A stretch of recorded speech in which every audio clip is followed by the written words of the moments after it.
The broadcast is now starting. All attendees are in listen-only mode. Well, good morning, everyone. Welcome to this webinar for Check-In at Treasury. I'm looking forward to working with you again this morning. And the normal process, if you've got any questions, comments or observations, and this is a perfect topic to do that, which of course is what motivates us, go to the question box on the right-hand side and click on the question box. Okay, can you hear me now? I just got to that's interesting. Let me see. Okay, thanks, Malcolm. Right, Malcolm, you can hear me. Could I just get other people to just type in the word clear? That would help a lot. Joyce just says she can't. Sam says yes. Andrew says yes. Hi, Sam. Hi, Andrew. Joyce, are you able to hear yet? Probably not, I guess. Okay. Tim says yes. All right. Okay. Okay. I'll plow ahead because most people are saying they can hear me, and we'll keep moving. All right. So welcome. Now, this is an interesting topic, and it does give you an opportunity to record some questions or make some observations. So you know how to do that because you just do what you did when you wrote the word clear down, which is fantastic. So let's get it stuck into the program today. Now, of course, you would have received from Joyce a little diagnostic to complete, and of course, I will debrief you on that today. And the little diagnostic is quite useful because it gives you some indication not only of what motivates you, but also whether or not those motivators are actually being fulfilled. And so we'll talk a bit about that a little later as we go. Of course, motivation changes, doesn't it, throughout your career? I mean, what motivates you now may not motivate you in 5 years. So these whole motivational forces ebb and flow and change, but it's always useful to come face to face with what actually motivates you, and that's what we're going to cover today. Just before we go any further, just a quick recap on what we did last time. I wonder whether you had an opportunity to look at validate the opportunity to give feedback to your manager. I wonder if you've actually done that, because we looked at feedback last time, and what I wanted to do there is to try and encourage you to give feedback to your manager, and I hope you've had a chance to do that, or at least you're prepared to do that. And what I also wanted you to do is, if in fact you got the opportunity to do that, you use the SBI model, which is situation, behavior, and impact. So if you structure your feedback around the situation, which is the situation that you're referring to, so you're basically putting it into context, so maybe it's a meeting or whatever. The behavior is actually the specific behavior that you're giving feedback about, and of course the impact is how the behavior impacted on you or other people. And so it's a great model to use. It's easy to remember, and it structures feedback in a very useful way. So I hope you had a chance to do that. So let's move on, and I'm going to cover basically 4 things today. I'm going to cover broadly what motivation is, because I think there's a lot of nonsense that's written about motivation, and there's a lot of myths about it, and there are things that are not necessarily accurate. So let's talk about that. Then, of course, we're going to talk about what motivates you, and that's what that little survey was all about. And what I'm going to do is share with you some research that was done by a number of people, in fact, 9,000 people across a number of different continents and across 21 industries, and actually look at what they said was the #1 motivator for them in terms of their own work. So we'll actually look at that and see whether that correlates with your particular feedback and how you went in the survey. We'll talk a little bit about the why of work, and then we'll talk about 3 concepts: autonomy, mastery, and purpose, that comes from Daniel Pink's excellent book, Drive, The Unsurprising Truth About Motivation. Okay, and then we're done. So, and of course, anytime you've got questions, go for your life. I'll be sending you a copy of the slides. I'll send you a copy of the recording, and at any time, of course, you can get that information at a later stage. So let me put up this slide for you, which is a fairly busy slide, but really I want to unpack what motivation is, because let's be really clear about what we're talking about here before we go any further. Now, motivation, and the definition here, is that it's forces within the individual that account for the level, direction, and persistence of effort expended at work. Now, there are a couple of key words in that definition. The first key word that I've highlighted is within. So motivation is what we might call an inside job. Nobody can actually motivate you. Nobody can motivate me. The reality is we have to actually make the decision to motivate ourselves. However, of course, certain stimuli and certain circumstances may well predispose us to motivating ourselves. So, for example, I could go to a meeting, perhaps a great speaker. You could go to the same meeting. We could actually literally be sitting side by side in that meeting. And I might come out thinking that that was really not terribly special, and you could come out really excited. Now, what's the difference? Well, the difference is not the stimuli, because we both attended the same meeting, but the difference was how we interpreted that stimuli. I found it quite boring and mundane. You found it quite exciting. So that's why it's an inside job. Now, there are 3 dimensions about motivation. One is level, one is direction, and one is persistence. So let's look at that for a moment. So if you look at up the top there, it's got direction. So where you choose to prioritize your work, or what you choose to do, is one dimension of motivation. So the choices, when you've got several alternatives, which you do have inside Treasury, you've got a number of different projects I'm sure you're working on at the same time, and where you direct your attention is one of the dimensions of motivation. So obviously, if you direct your attention to something that's not really relevant or current or important, that's quite different from somebody who directs their attention to something that really needs to be done, which might have a time limit and all the rest of it. So direction's important. The second one, going clockwise there, is the persistence. That's how long you and I stick at something. So, if you stick at something for a long period of time, what that implies is that in that dimension, you're motivated.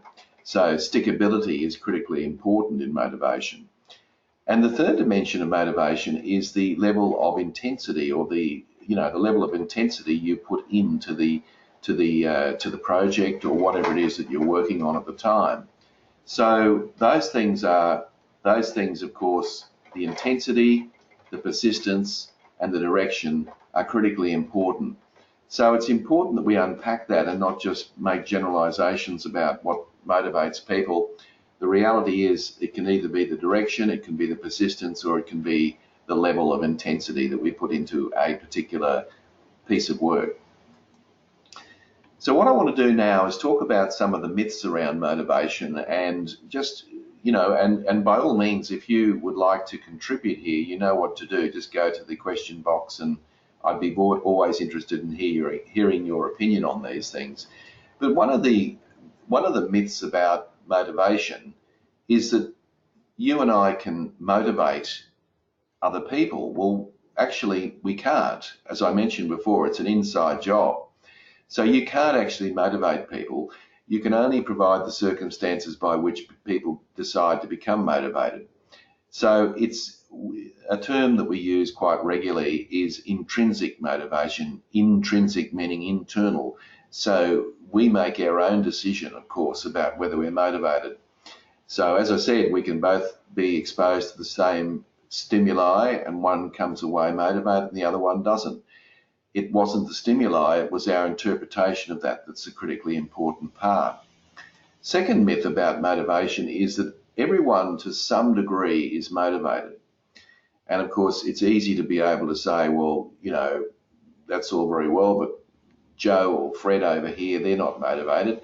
Well, they are in their own way. They may not be inspired, but they're motivated. So if you look at the totality of your life, or anyone's life for that matter, there will be things that will drive you. There'll be things that will motivate you, and there'll be things that won't drive you or motivate you, that'll be uninspiring. So the generalization that we're not motivated or we are motivated as people is too broad. It really depends on what we're looking at in the person's life. Now, if you doubt that for a minute, consider this. If you thought about somebody that you thought maybe isn't all that motivated, and you took them out to a body of water, a dam or a creek or a river or even a swimming pool, and you grabbed them by the scruff of the neck and you pushed their head down into the water and you held it there for a period of time, you'll find that the person that's head's in the water will be very motivated to come to the surface. So we've all got some degree of motivation. It's all about inspiration. That's the critical point here. The third interesting, it's not so much a myth, but it's very true that motivation is very subjective. So what motivates you and what motivates me might be different. And in fact, it probably is.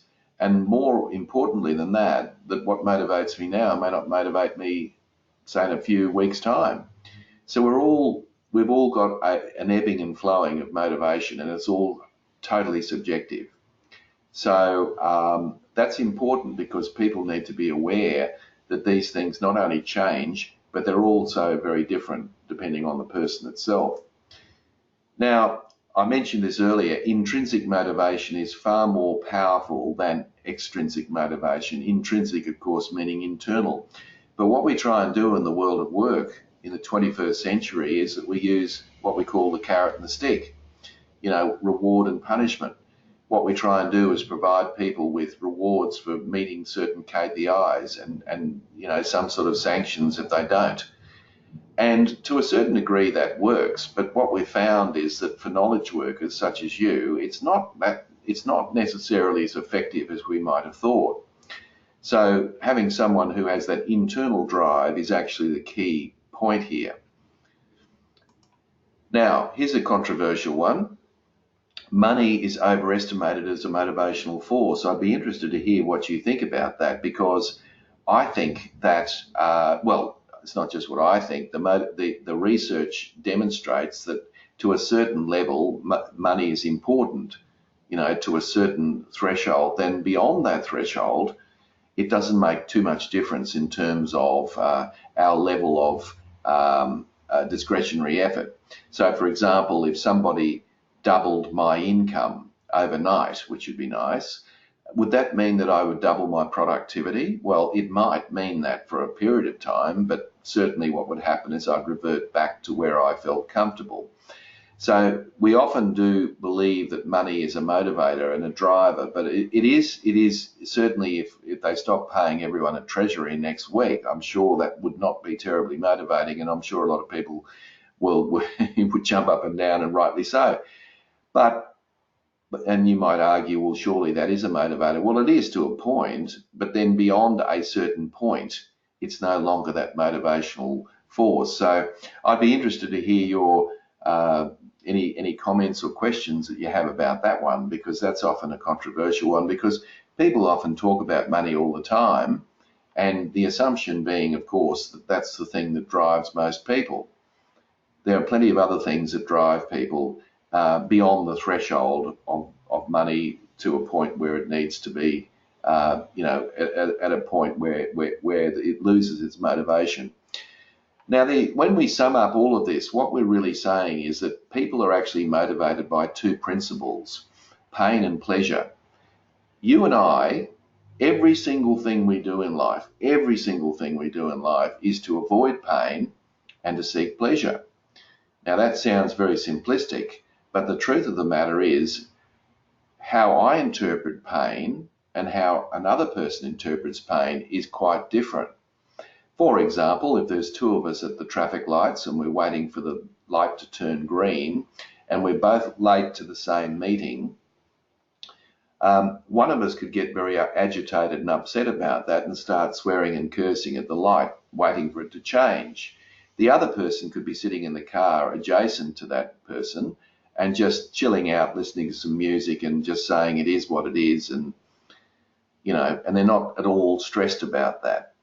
Now, obviously, one person's interpreted that as pain, and another person hasn't seen it as such.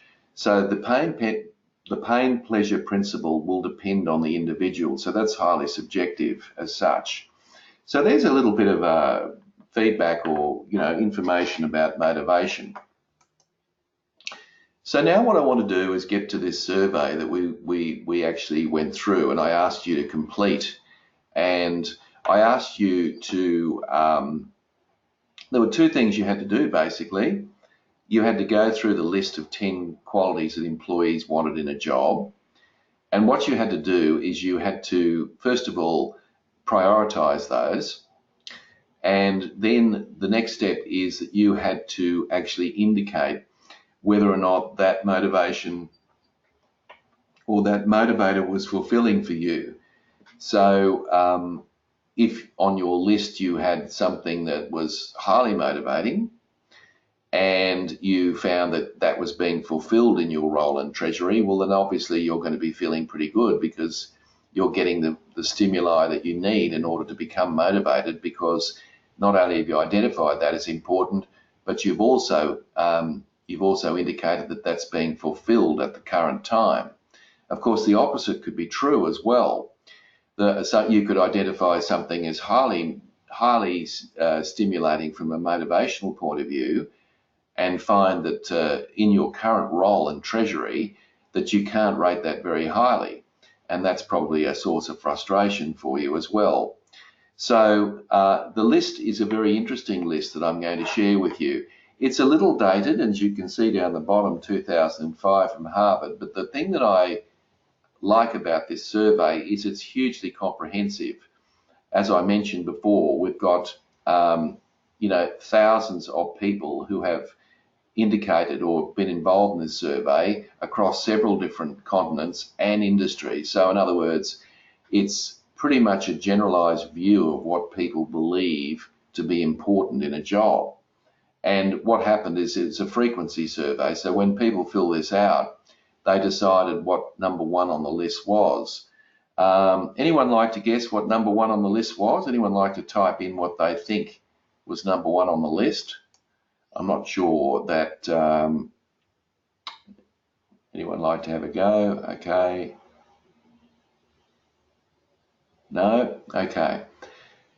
All right, let's have a look at what's on the list. Now, it might surprise you. It didn't necessarily surprise me because obviously this is the work that I do, but in one sense, it may have well surprised you. Let's have a look. Number one on the list. Number one on the list is to work for efficient managers. Yes, indeed, that's number one. Now, remember, this isn't my work. This is 9,000 people who have been interviewed across 21 industries, across several different cultures.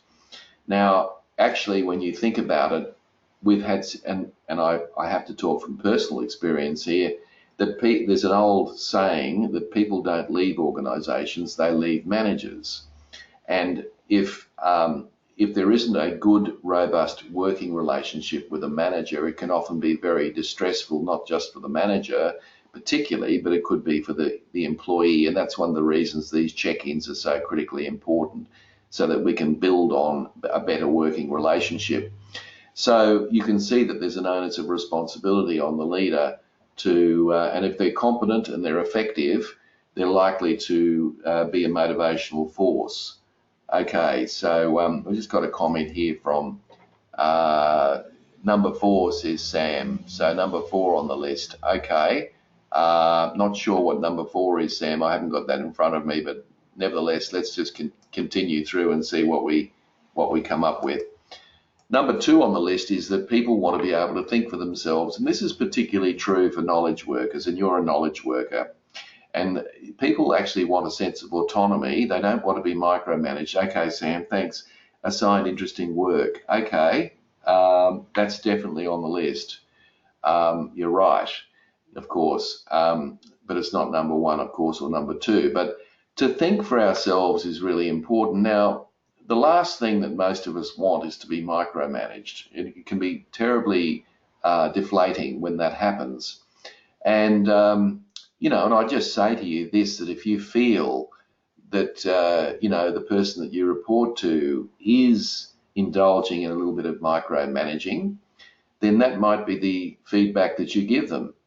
Now, bear in mind, you need to do that very sensitively, of course. You need to talk about the situation, explain the situation, talk about the behaviour, and talk about the impact.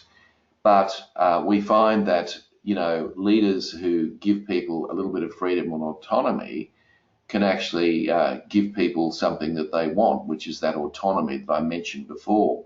Number three on the list is that people want to be able to see the end result of their work.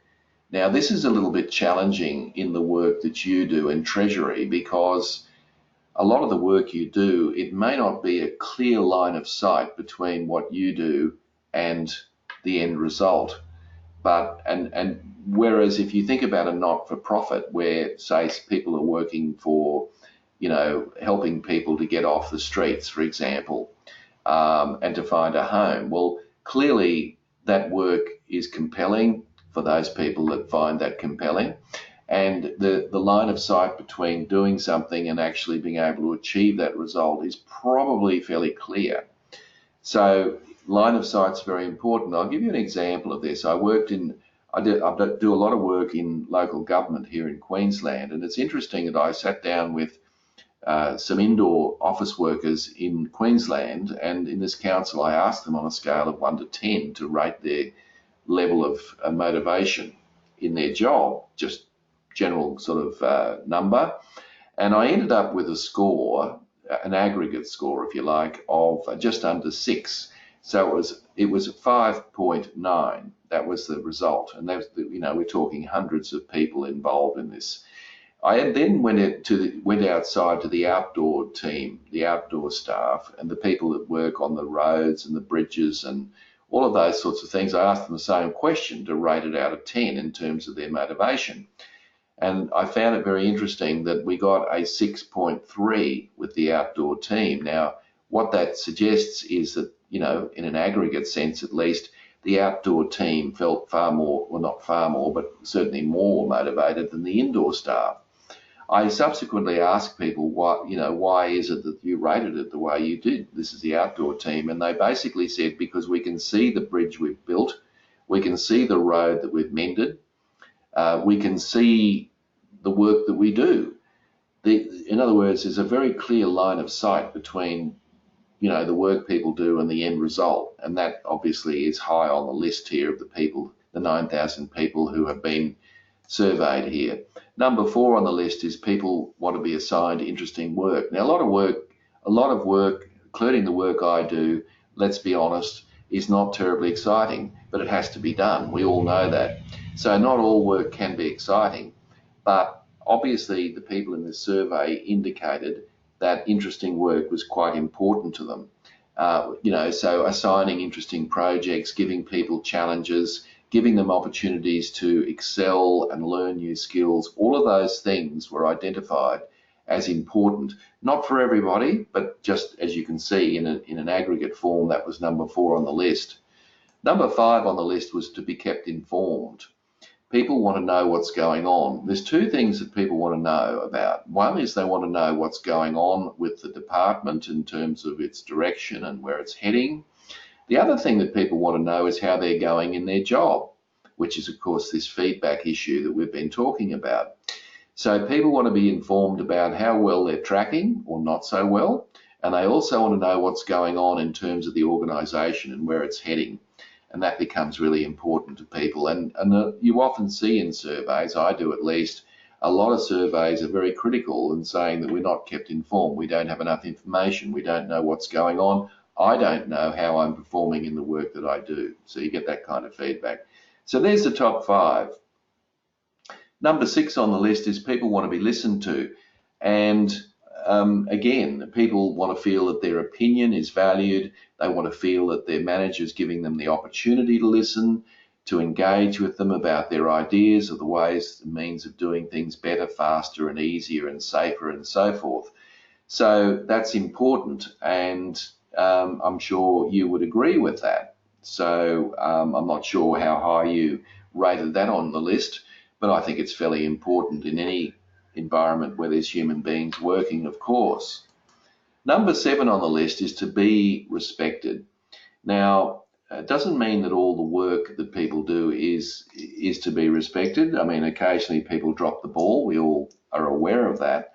But this respect was more, and of course, I'm only giving you a summary. I've seen all of the the definitions around these. But what people were really commenting on was that they want to feel as if they're respected as a human being, first and foremost, and then an employee second.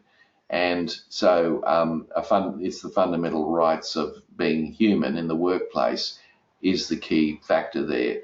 And again, I think that's often under threat in lots of organisations. Certainly I would consider that in my own motivational levels to be quite high. Number 8 is to be recognised for our efforts. And of course, this again comes into that realm of feedback, doesn't it? To be given an opportunity, people saying thank you, recognising the good work that people do when they do the work, and if they do the work, is to be recognised for that effort. People want that sort of recognition, and I think that's important to people. Number 9 on the list is to be challenged. So people actually, generally speaking, want to be stretched. They want to be given the opportunity to try things that might just push them a little bit more. And I think that makes sense. It's certainly very strong in my mind in terms of what I do, and I'm always looking and striving for challenging work and interesting assignments and so forth. That may not be you, but that's generally speaking what people are saying is number 9 on the list. And the last thing on the list is number 10, to have the opportunity to increase their skill development. And again, there's a little bit more of this need to be challenged and to have stimulating work and to be able to think for themselves. So people do want learning and development opportunities, which is essentially what we're doing today, of course. So both technical and personal.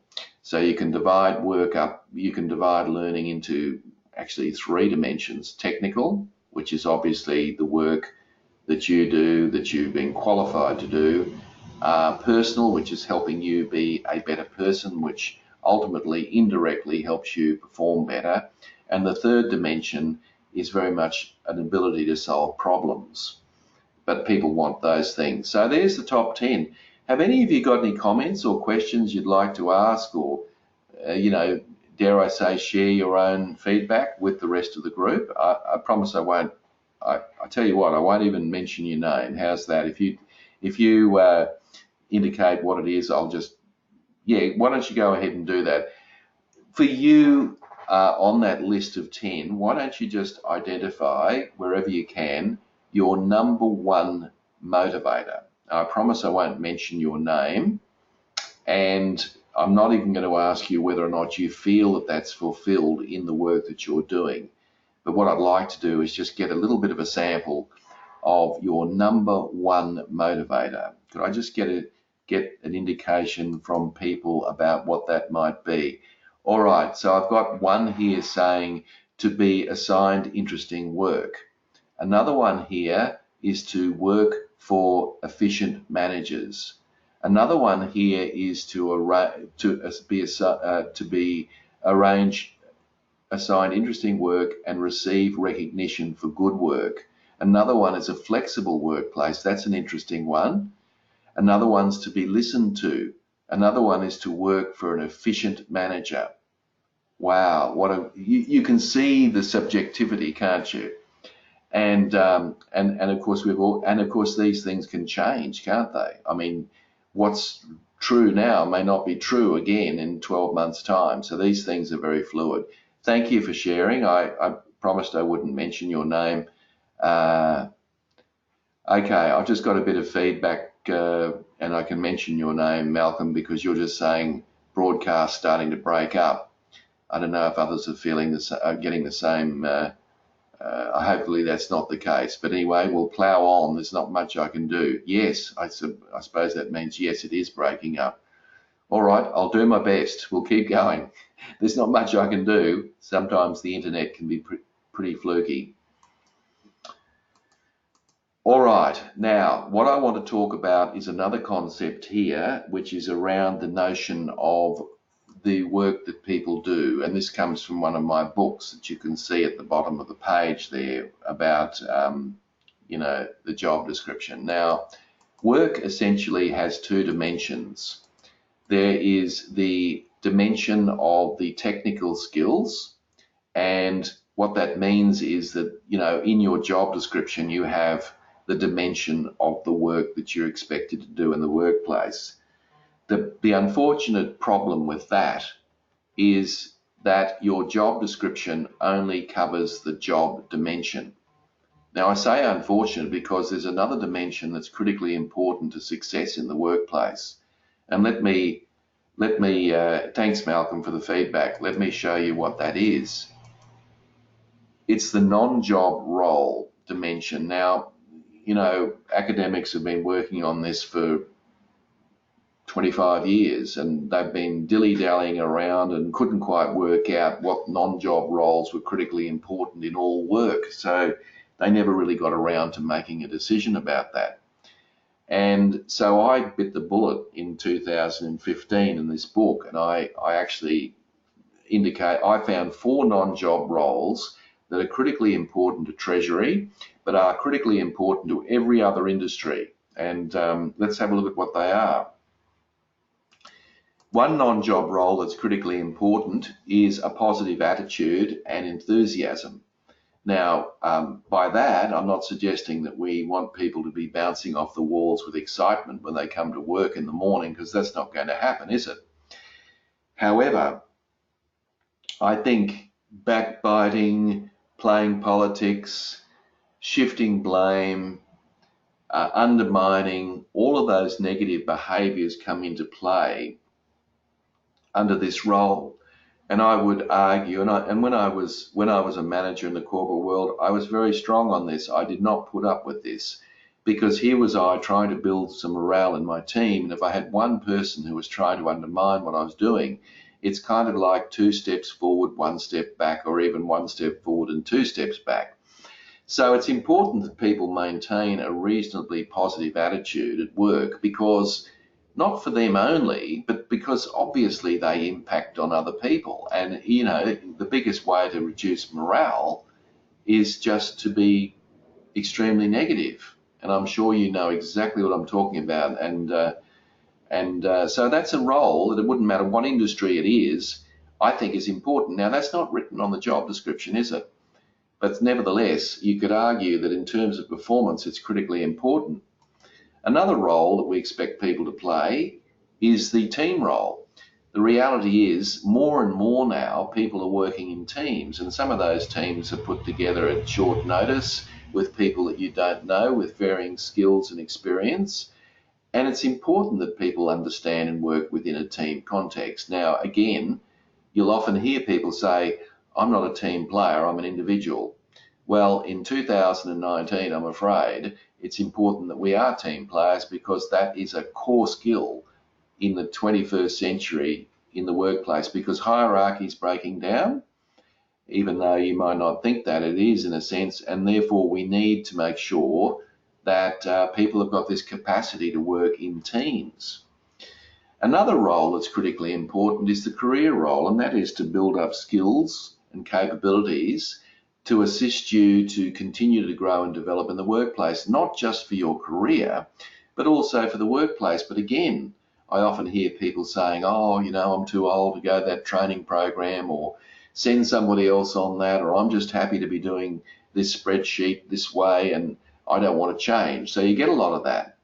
But actually what that's doing is it's disadvantaging the person individually, and it's also disadvantaging the team. Because obviously if someone doesn't want to grow and develop and change their skill set, then it's obviously going to impact on the team's output in some way, whether it means someone's doing things slower or perhaps doing things with more error or whatever. Now, the career role is working on yourself, and the last role is innovation and continuous improvement, which is working on the organisation. This is people thinking about how they can make the workplace more effective, more efficient, how they can make do things faster, better, quicker, more cost effective, all of those kinds of things, and bringing ideas and generating ideas at work. Now, have a think about this. If those four things were absent in your team, and I feel sorry for you if they are, but if those four things were absent in your team, I can assure you, I can tell you right now that productivity or performance is low, irrespective of the skill set on the left-hand side. Imagine if everyone had a rotten attitude, they weren't a team player, they didn't grow and develop as individuals, and they never offered any suggestions to make the workplace efficient or effective. That would be probably not a workplace I'd want to work in, and nor would you. So that's why I raise this with you, that the non-job roles that people play are hugely underestimated in the team.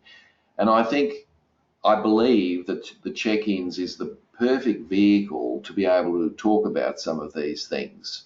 And I think that the check-ins shouldn't necessarily be just focused on the technical skills and tasks that people do. Of course, they'll come up from time to time, but really the things on the right-hand side are possible. It can be discussed as well. So that's a little framework that I put together that you might find interesting to think about your own, concept of what performance and motivation is all about. Now, what I want to do now in the remaining few slides is just share with you a couple of reputable motivational theories. Now, there are, of course, many out there, and unfortunately, there isn't one size fits all, because everyone's got a different emphasis. But one of the most popular ones is Abraham Maslow's hierarchy of needs. And Abraham Maslow was around in the 1930s. I believe, the true story, he was at a restaurant. He actually drew this hierarchy, or this pyramid, on a napkin, would you believe? And anyway, what was interesting about this is it gained huge popularity. People started quoting it in books. I'm sure you've seen it before. And he got quite embarrassed about that. What's interesting about this hierarchy is it's never actually been, well, his hierarchy at least, has never been researched. It's got face validity, but it hasn't actually been researched. Now, it simply works on the proposition that once one need has been fulfilled and met, it no longer becomes a driver, and there's a higher need that's required. So, for example, at the bottom, survival is the most basic need that human beings have got. Now, in our Western world and your workplace, that's obviously fulfilled, so that's no longer a need. I'm not saying it's not important, but it's not something that people focus on. In other words, if people are starving or thirsty or whatever, their number one recourse is to find food. That's number one. Now, once that need's been fulfilled, the next need is to make sure that we are safe, and that is both physically safe and psychologically safe. So obviously, if someone's under threat or gunfire in a war-torn area, all they're trying to do is to avoid getting killed. That's their number one motivation. Now, again, fortunately, in our workplace, that's not an issue. So those first two are pretty much fulfilled before people come to work. But the next three are critically important. Belonging is that people want to feel a sense that they belong, they belong to something. And that's why society's got all these groups and associations and all that sort of thing, because everyone wants to feel a sense of belonging to something. So the fundamental need that the employee has in the workplace is a feeling of belonging. Now, once that's been fulfilled, the next step is that they have a need to feel heard. Now, you saw on the research that it was not, that wanting to be listened to was critically important. So people want to feel that their opinion is actually valid and worth listening to. Now, if those needs are fulfilled, then it's the higher level need, which is what Maslow referred to as self-actualization, well, of course it's self-fulfillment here, but self-actualization, which is essentially that I need to feel that I'm stimulated each day with challenges and growth opportunities all the way through. So you might want to think, where am I on that ladder? Am I at the belonging? Am I at the prestige? Or am I at the self-fulfillment stage? Not everyone, by the way, is at the self-fulfillment stage, and people can ebb and flow. If you left Treasury and worked in another job tomorrow, your first and most important need would be belonging first. You want to feel as if you belong, and then of course your needs will change. So you see, you can regress as well as progress up that ladder. Now, the golden circle. Now, Simon Sinek talks about the why of work, and what the why of work is, and I've just sort of encapsulated it here very simply in a diagram. So there's, why do you do what you do? How do you do what you do? And what do you do? So they're the three fundamental things with work. So what you do is obviously your job description. It is the task that you do. And then the how you do it is the methodology you use in order to achieve that. And the why you do what you do is, we have found, the most powerful motivator. So obviously, from the point of view of working in Treasury, there's an extremely important service that you provide the public and generally administration. As I said before, there's not always a line of sight between what you do each day and the end result, but there's no question that what you do is extremely important. So the why of work is extremely important. Why do we do what we do? That can often be a huge driver for us in our work. And sometimes it's worth just reconnecting with that. I'll give you a little story. I was working in a police organisation the other day, and we had somebody who was 55 who, you have to retire at 60 in the police service here in Queensland. And the supervisor came to me and said, I just can't get this person, I can't seem to get this person inspired. Have you got any suggestions? I said, what do you mean? I said, well, they've got 5 years before they retire, and they can cause a lot of damage in 5 years if we can't get them to be reasonably inspired in what they do. And I said to them, why do they join the police in the first place? And he said to me, well, I don't know. Because obviously, it's not a decision, is it? I mean, I would imagine to join police, you wouldn't just get up one day and say, I'm going to go and join the police force. You'd think it through. There'd be some sort of a value or communities type of need to be fulfilled. And I said, well, why don't you ask him? And that's exactly what he did. He did ask him, and it was a very interesting conversation. And that person had the opportunity to reconnect back to the idealism of what he envisaged when he first joined the police. So sometimes it's important to think about why we do what we do. I guess it's really important to consider those things. So the carrot and the stick approach, I would say to you, doesn't work anymore. So I would say bye-bye carrot and stick. Carrot and stick works brilliantly for semi-skilled and unskilled work. Now, you're not in that realm, but semi-skilled and unskilled work where the work is drudgery.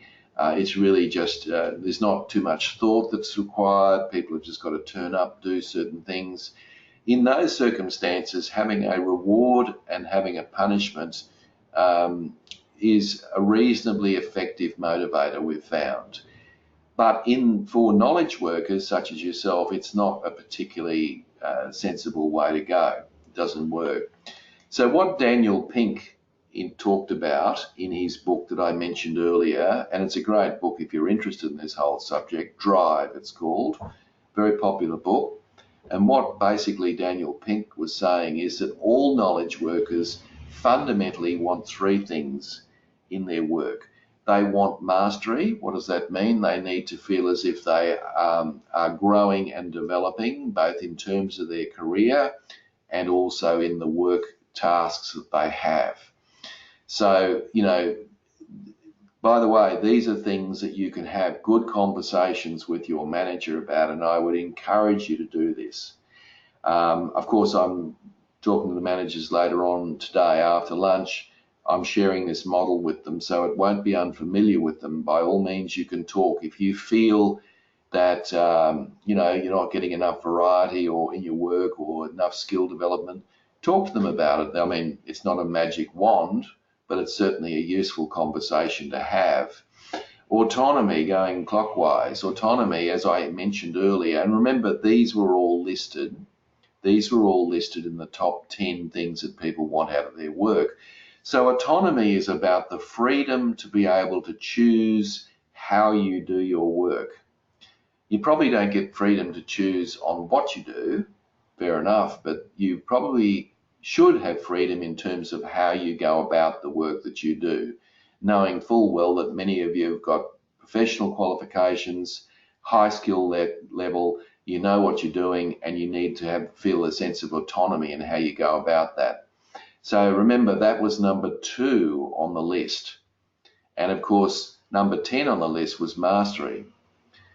Now, Daniel Pink also talks about purpose, and that's the why of work. That's the line of sight, as we've been talking about, between what you do day to day and the end result. Probably a little bit more challenging in the work that you do. As I said, with other organisations, it might be a little bit clearer what the line of sight is.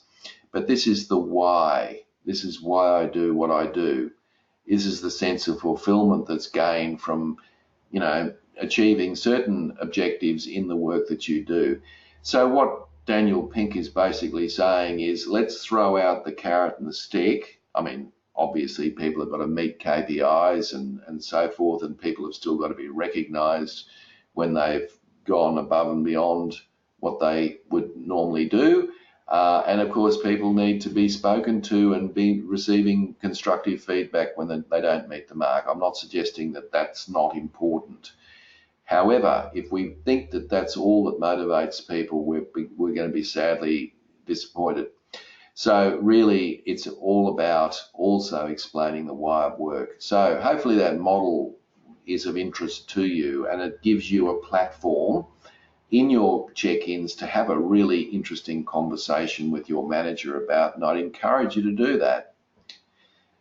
Which pretty much brings us to the end, folks, and what I want you to do, there you go, I want you to actually have a conversation about autonomy, mastery and purpose with your manager, and I want you to talk about what motivates and engages you. It shouldn't be a secret. I mean, if you share that information with your manager, that's great, because that gives them an opportunity to think perhaps a little bit differently about how they might get the very best from you.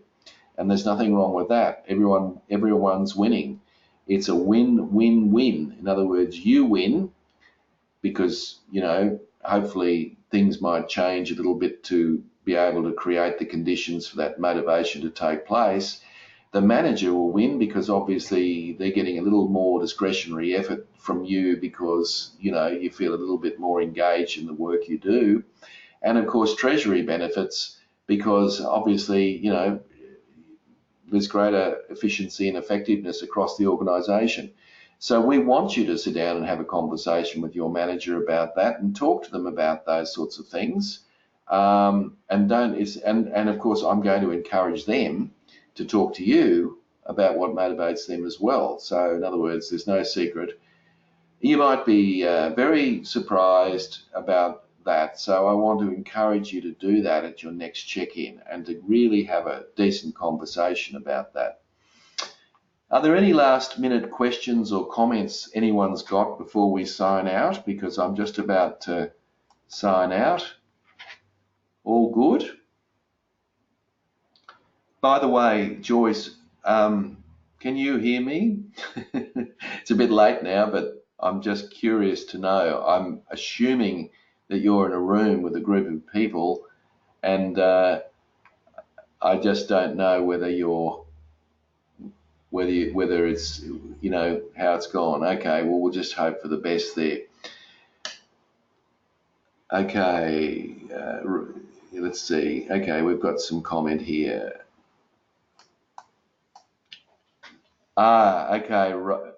Rona says 10 people here, and that good. Okay, clear, but did drop in and out. Okay, Sam, I do my best. We're at the mercy of the internet, unfortunately. All right, folks, that's it from me. Thank you very much for the comments that you made, and I want you to have a great, thanks very much for the feedback, and have a wonderful rest of the week. Have a great weekend, and have some fun in your next check-in, and give it a good shot. Thanks, Sam. I appreciate that. All the best, everyone. All the best, and thank you. We'll catch up in a couple of weeks' time. Thank you, and goodbye.